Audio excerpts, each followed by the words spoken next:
Good morning सगळ्यांना. Have nice day. तर माझ्या चॅनलमध्ये स्वागत आहे.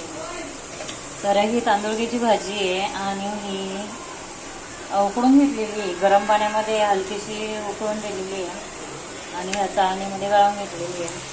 आणि त्याच्यासाठी ना इकडे कांदा लसूण तेलामध्ये फोडणी दिलेली आहे. अतिशय टेस्टी भाजी होते. आणि त्याच्यासाठी मी ही रेड चिली वापरलेली थोडी. कांदा लसूण आणि ही रेड चिली ही यूज केलेली आहे इथे.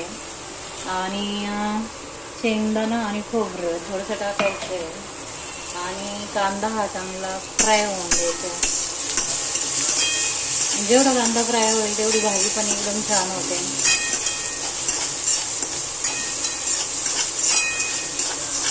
थोडासा ब्राऊन कलर आला ना तर अतिशय टेस्टी होती ही भाजी. एक जोडी होती, एका जोडीची भाजी बनवते ती. आणि ग्रीन पालेभाजी म्हटलं ना तर लसूण हा आलाच.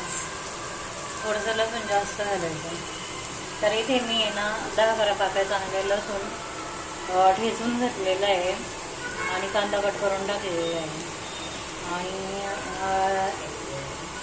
चिली आपल्याला तिखट जेवढं लागेल तेवढ्या प्रमाणात टाकायचं.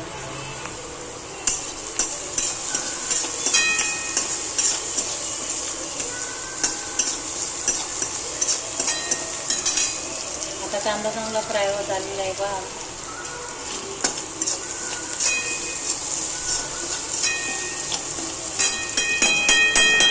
थोडंसं ब्राऊन कलर झाला पाहिजे.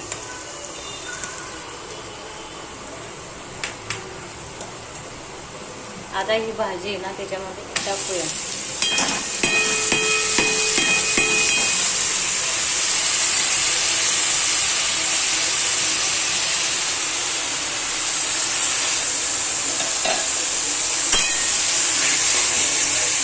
पाच मिनिटं आहे ना ही भाजी असते शिजवून द्यायची.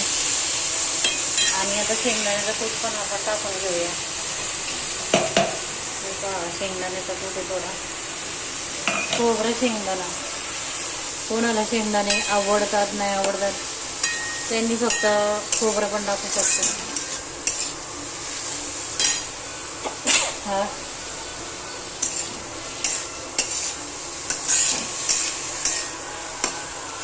तेल सुटेपर्यंत आहे ना शिजवून द्यायची याची, म्हणजे चवीला एकदम चवदार होते.